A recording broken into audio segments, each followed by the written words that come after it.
देखिए, ये JDU as a दल का कैरेक्टर दिखाता है कि कम से कम अभी उनका ही है। नीतीश कुमार कमज़ोर पड़ गए हैं और हम लोग उस दल में रहे हैं। नीतीश को मैं जानता हूं, नीतीश कुमार को। अगर इस तरह का आरोप लगा होता, नीतीश कुमार अपने प्राइम में होते तो अब तक उस मिनिस्टर को सैक कर दिया होता। लेकिन दल का डीएनए जो है, कम से कम उसमें इतना उनके आंख में लाज शर्म बचा हुआ है। कल नीरज जी ने जो कहा है कि भाई जिन पर आरोप लगा है ये नीतीश कुमार का दल है, इसमें आरोप लगता है तो लोगों को आकर जवाब देना पड़ता है।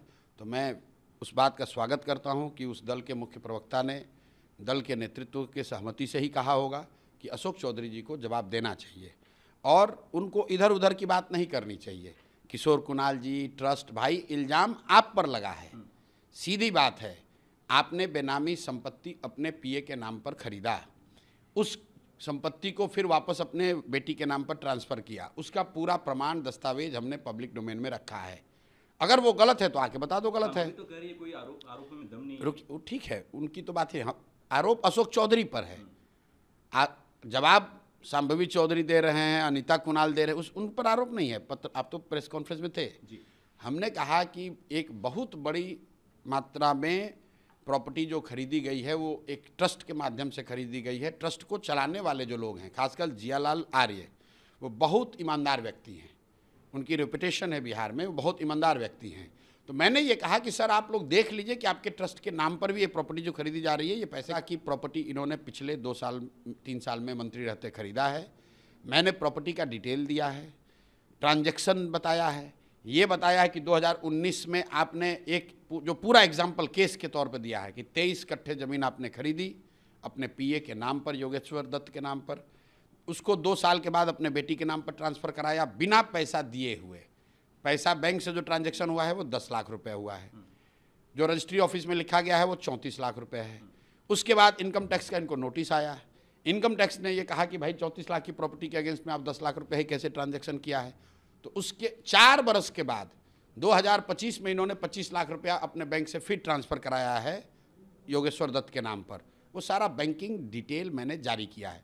अब ये जवाब दे दें कि भाई ये ज़मीन खरीदा था कि नहीं योगेश्वर दत्त के नाम पर, और योगेश्वर दत्त के नाम से फिर इन्होंने ज़मीन ट्रांसफ़र करा था कि नहीं, और अगर किया था तो 34 लाख की ज़मीन 10 लाख में आपको कैसे दे दिया, और अगर 10 लाख में दे भी दिया था तो 4 बरस के बाद फिर उसको 25 लाख रुपये क्यों दे रहे हो। ये एक केस मैंने दिया है, उसके साथ मैंने इनके सारे प्रॉपर्टी का जो हम लोग के संज्ञान में आई है उससे तो बहुत ज़्यादा इनके पास होगा। तो जो प्रॉपर्टी इन्होंने घोषित नहीं की है, जो हमारे पास पेपर डीड आया, हमने साझा किया है। अशोक चौधरी जी को प्रेस करके बता देना चाहिए कि भाई ये हमने इस तरह से खरीदा। प्रॉपर्टी खरीदने में कोई दिक्कत नहीं है, प्रॉपर्टी तो आप 500 करोड़ का खरीद सकते हैं, लेकिन बता तो दो भाई कि कब और कैसे खरीदा है। सम्राट चौधरी के बारे में क्या कहेंगे? वो डिप्टी सीएम है। सम्राट चौधरी तो 2017 में तेजस्वी यादव डिप्टी सीएम थे, उनके ऊपर आरोप लगा नीतीश कुमार। अब आज पहले अशोक चौधरी का मामला खत्म हो गया। सम्राट चौधरी को सीधी बात हम ये पूछ रहे हैं कि भाई आपने मैट्रिक का एग्ज़ाम कब पास किया, क्योंकि आपका ओरिजिनल नाम है सम्राट कुमार मौर्य, जो कि बिहार विद्यालय परीक्षा समिति ने लिख कर दिया कि सम्राट कुमार मौर्य करके एक विद्यार्थी जिन्होंने एग्ज़ाम दिया, ये एग्ज़ाम फेल हो गए, इनको 234 नंबर आया। ये 1998 में सुप्रीम कोर्ट में हलफनामा दर्ज है। इसी के आधार पर सुप्रीम कोर्ट ने इनको नाबालिग घोषित किया और इनकी मंत्री ये थे, इनको हटाना पड़ा, सर लालू जी को इनको हटाना पड़ा। अब उसके तह में जाइए कि मामला है क्या।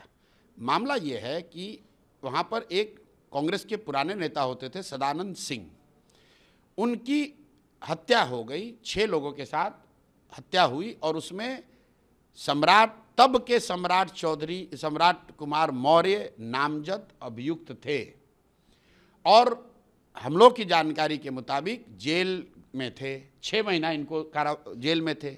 इनको जेल से निकालने के लिए जो डॉक्यूमेंट दिए गए उसमें कहा गया कि ये नाबालिग है, इसलिए इनको छोड़ा गया।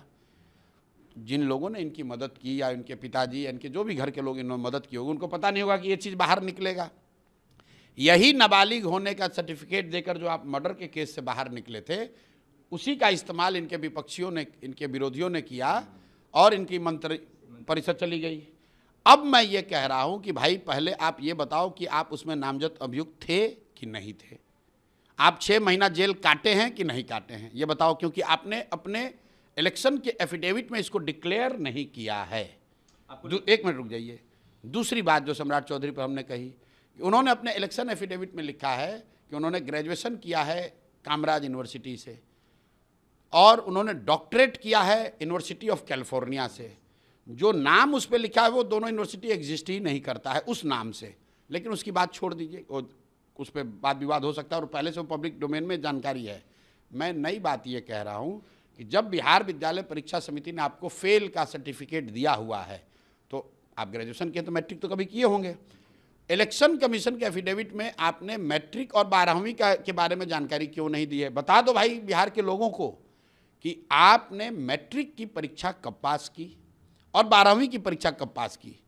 आप ग्रेजुएशन कर लिए, आप डॉक्टरेट हो गए, यूनिवर्सिटी ऑफ कैलिफोर्निया से पढ़ लिए, वो सब तो बात समझ में आ रही है। इलेक्शन कमीशन और बिहार की जनता से झूठ बोल रहे हैं भाई। इलेक्शन कमीशन को बोल ही नहीं रहे हैं और इसलिए इस बार अगर वो चुनाव लड़ेंगे तो तैयार हो जाए। जब वो डालेंगे तो हम लोग उसको ऑब्जेक्ट करेंगे कि भाई इनसे पूछा जाए कि ये टेंथ के किए बगैर आप ग्रेजुएशन कैसे कर लीजिएगा। लगता है सर कि नीतीश कुमार को, जेडीयू के बड़े नेताओं को जो अब ये बताइए कि हमने ये बात जानकारी रखी पब्लिक डोमेन में, तो क्या उसके बाद सम्राट चौधरी ने उसका जवाब दिया?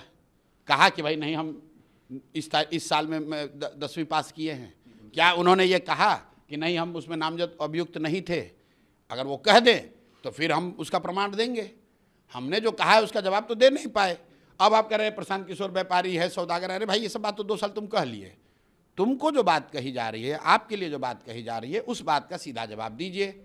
अगर बिहार का कोई बच्चा क्लर्क भी बनना चाहता है, सिपाही भी बनना चाहता है, तो उसको अपना एजुकेशनल सर्टिफिकेट तो देना पड़ता है। आपने नहीं, अगर आप नहीं पढ़े हैं तो लिख दीजिए नहीं पढ़े लिखे हैं। आपने 2010 में अपने एफिडेविट में लिखा मैं 7th पास हूँ, उनके इलेक्शन कमीशन के एफिडेविट में लिखा हुआ है। उसके बाद अगले एफिडेविट में लिख दिया कि हम डॉक्टरेट हैं यूनिवर्सिटी ऑफ कैलिफोर्निया से। तो हम ये समझने की कोशिश कर रहे हैं कि भाई 98 के बाद किस साल में आप मैट्रिक पास कर गए वो बता दो भाई, यही तो पूछ रहे हैं। तेजस्वी यादव की बिहार अधिकार यात्रा कल वैशाली में थी। एक बार फिर से उनके मंच से पीएम मोदी की मां के बारे में शब्द कहा गया।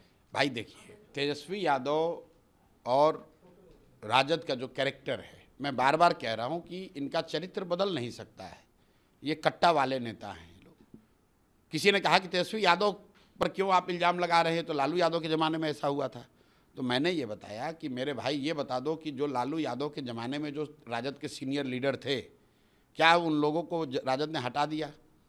क्या गया मगध से सुरेंद्र यादव का दबदबा ख़त्म हो गया? क्या दरभंगा से ललित यादव को हटा दिया गया? क्या नवादा में राजबल्लभ यादव, कौशल यादव नहीं हैं? भाई जो लोग लालू यादव के ज़माने में जंगल राज के लिए दोषी बताए जाते थे, वही लोग तो आज भी राजद में हैं। फ़र्क इतना हुआ है कि ऊपर पहले साधु यादव, सुभाष यादव थे जो लालू यादव के साले थे। आज उन दोनों को हटाकर लालू यादव के 2 बेटे तेजस्वी यादव और तेज प्रताप यादव आ गए। फ़र्क तो कुछ पड़ा नहीं है। पार्टी का कैरेक्टर, उनकी सोच, उनका कार्य करने का तरीका वही है।